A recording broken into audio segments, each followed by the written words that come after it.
Thank you. I'm Trent LaMastus. I'm a crop consultant from Cleveland, Mississippi. Got started in 1993, so I may not look like I've been around as long, but trust me, I've been around long enough, and I hope to be here a lot longer. Seen a lot of things come and go.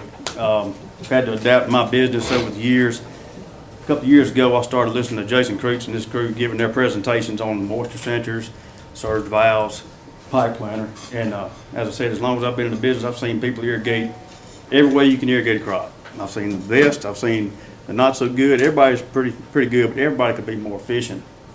And so I started paying attention to Jason and what he was telling us, and I thought that might be a way for me to help my guys improve their farm. How many growers do we have in here? Just a couple, okay? Have any of y'all used, I'm here to talk about moisture sensors primarily. Have any of y'all used moisture sensors? Okay. Well, good, at least y'all will be familiar with what I'm talking about. I'd like to give a lot of credit, all the credit to Jason and his staff for producing all this data and then putting it in a format that's easy to understand, that people like myself can take it and take it to the growers and help them make the best use of it for themselves. Were you going to operate the clicker? Oh, sorry, absolutely. Yeah. I'm going to go through a couple of slides. I'm going to probably jump around a little bit, so y'all hang in there.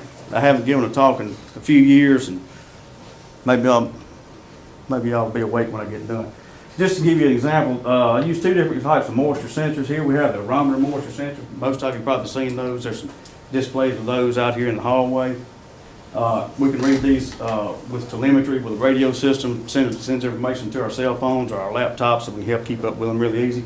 Or some of my growers don't want to spend that extra money. I'm going to be on the farm anyway. Once, twice a week, I go out and help them monitor and take readings that way. With the aerometers, we're focusing on a range from 0 being saturated in our soil to 100 or getting dry. We'll place them at 6, 12, and 24 inches deep. On soybeans, on corn, we're going to go a little deeper than that. The other one is, you can go into the next slide. The other one is a demonstration of how we put in what we call a Syntec probe. It's one long 36-inch probe. You got to have a guide to help drill the hole so you don't wallow the hole out. You don't want air down in there. That's just a picture on the other side there after it's installed. I'm going to start with a watermark sensor. This is in a cornfield planted 31st of March last year. Silt loam soil here, clay here. These rain totals, that's not that particular day, but that may be a total of between checks possibly. 4.6 inches of rain in the month of April. We've got plenty of moisture. Come on down, we installed the sensors here at V6, V7. We read them the next week. We're showing we're starting to get a little bit of uptake in the moisture. We're running a 32 in that silt loam, which is still plenty of moisture. 67 on that clay is getting a little high. We're going to trigger an irrigation around 65 to 75. Jason will tell you to take it a little further than that, but in a grower situation, we're going to probably be a little more aggressive, depending on the things that the grower is going to take into account is, how long does it take him to get around, what's in the forecast, what kind of soil type they have and everything. So we got lucky and caught a rain there, so we didn't have to irrigate, and lo and behold, we got another rain. These are rain totals right here. So about R1, rain kind of slowed off a little bit, and moisture sensors are doing their job. We're checking them once a week. And lo and behold, we're starting to creep up a little bit, seeing we're going into reproductive with grain field right here, so we're starting to take up some moisture. Well, the grower gets a little nervous because it's turned off hot and dry. I don't know if y'all remember last year too much, but it was plenty hot and dry. Well, the grower got a little nervous and he went a little early. And on that, y'all remember in Jason's slides, he was showing his silting soils will seal over, and they do. I mean, what he's showing is, what this is showing is, we were at a 46.5 right there when we watered. I came back a week later. It recharged more than that, but I'm checking this one a week apart. We're still at a 48, when we came back. And we caught 2 rains there back to back. We're starting to get in the starts line. We're still at a 46 right here. If you notice over here, when we got this rain, we recharged all the way back down to completely saturated, 3.5. And then over time, we started using water again. Caught another rain. And look at the difference. He was talking about the clays recharge better and they don't seal over. That's what's going on right here. It's a perfect example of it. A sealing silt loam and a heavy clay, even with the rain or irrigation, either one, we're recharging better in the profile on these clays than we are in sandy silt loams. And that's what he was trying to hit home with y'all about the surge valves. That's where a surge valve would really pay dividends. We get over here to 60% starch layer. I would have terminated the irrigation right there. The grower decided that he wanted to see one more shot down there, and I'm not going to argue with him. It's his crop, so I'm not going to arm wrestle him over it. But just looking at this data that I've got, in my mind, without a doubt, he wasted at least 2 irrigations. But that's where we get over here to grower confidence. It was hot. There was no rain in the forecast whatsoever. He's got a lot of money invested out there, so he's got to build up confidence with these systems over time to get to where he can maybe skip this irrigation right here. Maybe he might would have skipped this one and waited a little longer, caught that rain, saved that irrigation. See if there's anything else we can cover on that. I believe we can go to the next slide. On this slide, this is a different type of sensor. This is a Syntec probe. It's a 36-inch long probe I mentioned earlier. It's reading all the way down from 4 to 36 inches deep. And this is basically just an example of where your root zone is indicated by where we're having water uptake. So you've got the moving in the lines where basically right here, the bottom 4 lines, they didn't move at all year long. We got the same amount of rains that we saw on the other slide, plus it was irrigated. Looking at that, I don't have it written, but I seem to recall about 4 irrigations on there. I don't know if y'all can see it from where you're sitting. This blue line is 24 inches, okay? Our root zone never penetrated 24 inches deep in the soil. On corn, that's highly unusual. But neither did our moisture when we got a rain or irrigate.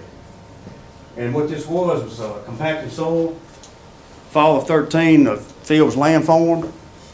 It was subsoiled, beans the next spring, subsoiled in the fall, planted corn in 2015. Even though we broke the soil twice, we're still not penetrating that hard paint, not breaking that hard paint enough to get the moisture down in the depth we needed. Had we been able to recharge, had we broken this, got this broken, been able to recharge down here, our irrigation events would have been further apart. Root zone would have come down, shown, would have been shown on the graph.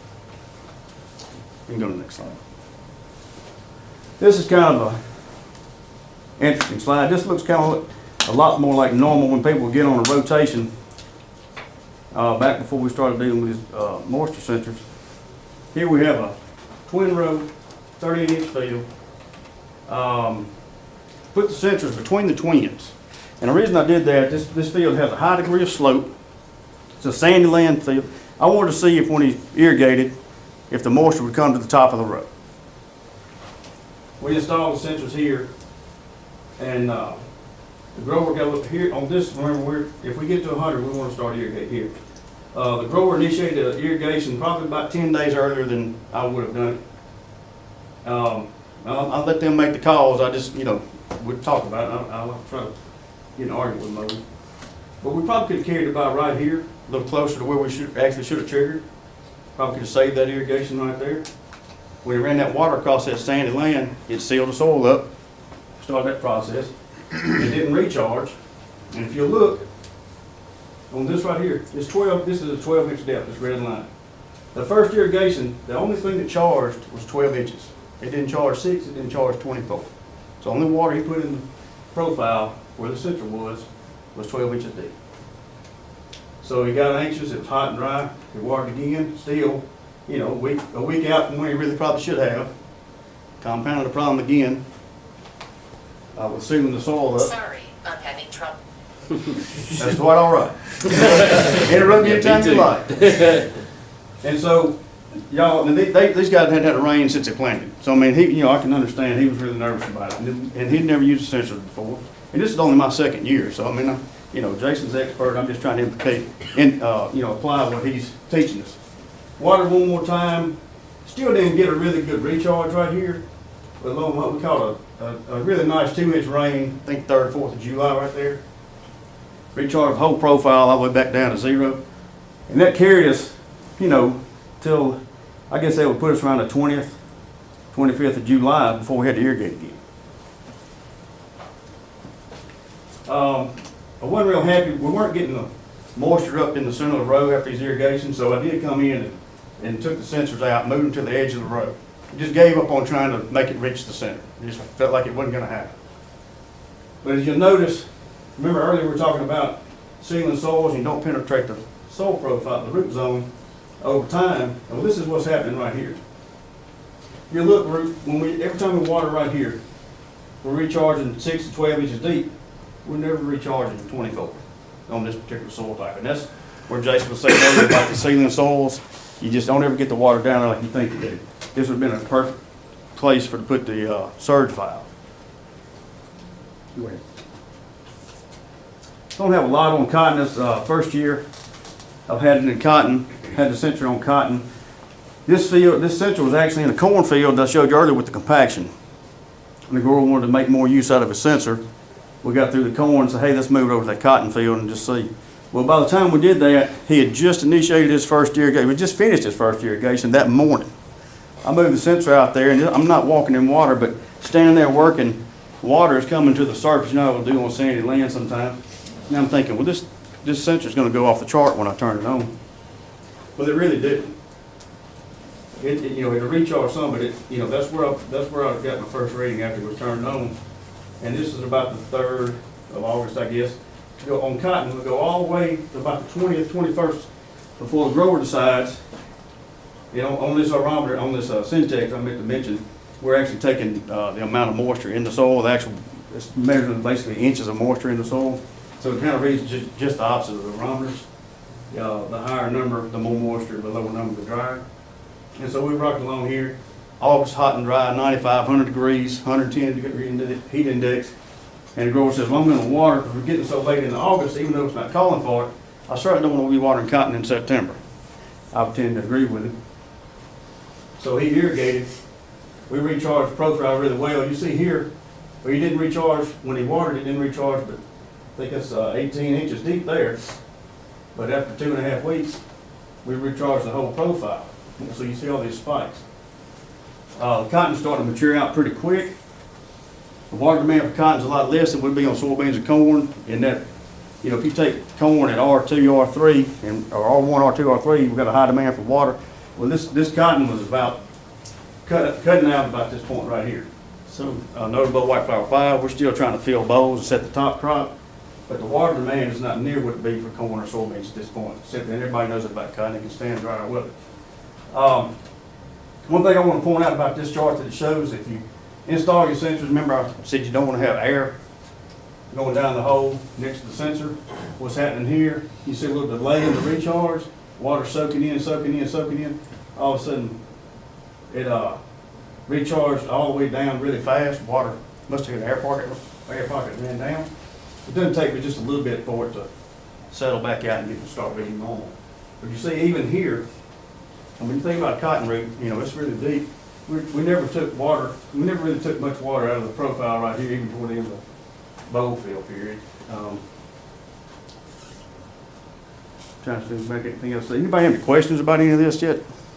Because I can stop. I will go to the next slide. This will be the last slide, I think. This was a cornfield with the watermark sensors that we read manually. We installed the sensors earlier, but I'm going to pick up about R2. We were catching pretty decent rains up to this point. Started getting dry right here. We initiated an irrigation. And in this particular field, it takes about a 6-day cycle to complete the round on with the well. So I'm coming back in right here and read the sensor, and we're up 20 points, right behind the irrigation.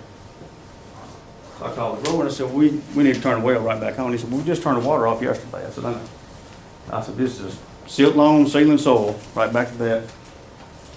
I said, we're still trying to drain fill drain right here. Go ahead and send it back down. Well, he sent the water back down. And then the process of that, we caught nearly a 2-inch rain, and it wound up recharging the profile. As you'll see right here, when I came back and checked it, we're back nearly saturated right here.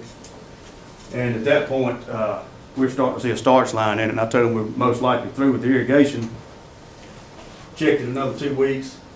wound up with a 58, and I told him to terminate his irrigation. Well, like we talked about before, it's the grower's crop. He decided that, I'm not real comfortable with that. I'm gonna go ahead and water it one more time, so he did.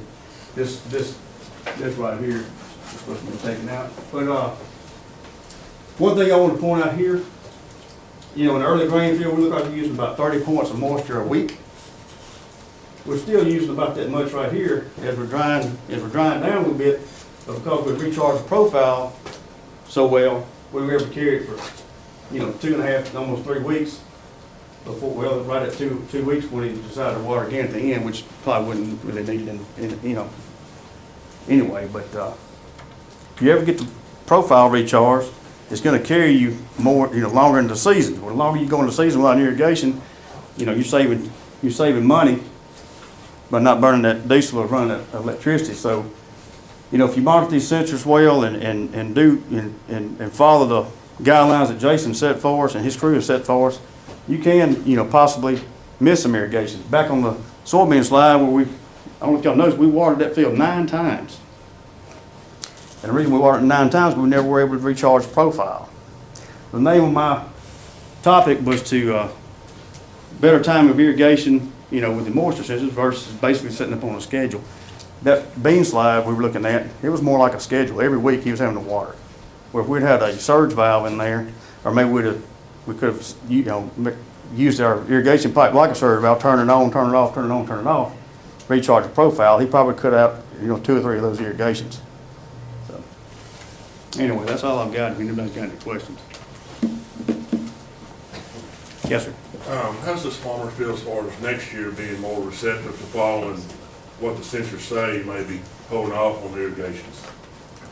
I would think, I haven't talked to him yet about that particular subject, but I would think they'd be more receptive. Now let me back up. Like I said, I've been a consultant since 1993, my first year as an independent consultant.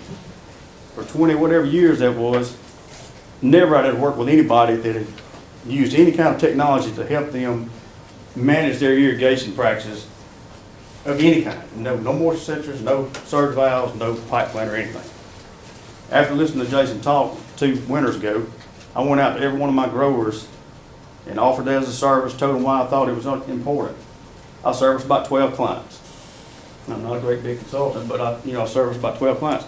I went from 0 participation to 100% participation at some level, either moisture sensors and pipe planter, or one or the other. I installed 33 sets of aerometer, manually read moisture sensors in 2014 on most all of my growers. Last year I installed, I think, 50 sets of manually read, moisture sensors, and about 20 or 25 with telemetry where we could read them on our cell phones or on our computers. I would think that number is probably not going to go up so much because everything's so tight. I don't think they're going to want to spend the extra money this year unless they, there's some assistance through NRCS that some of these guys have applied for, and the ones that have done that, are certainly going to use the technology and try to implement it to save themselves some irrigation. I'm not saying you're going to save on irrigation on the times, because in 2014, Jason, you mind backing up to the Rogers slide, that last slide? This field right here is 30-year corn. First year I put sensors in, it was 2014. Y'all remember 14? Pretty wet, that was mild temperatures, good year, great year. Watered it 1 time, cut 245 bushels. Watered it 3 times this year, plus caught rain right here. Well, it was raining here, caught these rains right here into July. So that's basically 4 irrigations in a month's time frame right there from right after grain field to dried down, then cut to 175. Watered 3 times versus 1. So you're not necessarily going to save irrigation. It's about being timely with it, and it's about not overwatering, not leaching your soils for nutrients. It's not. It's not being too late and let the crop stress, not going too long like they did here and burning extra electricity or diesel, where they did right there. Most of my guys watered 1 more time at the end than they shouldn't have, and I don't blame them.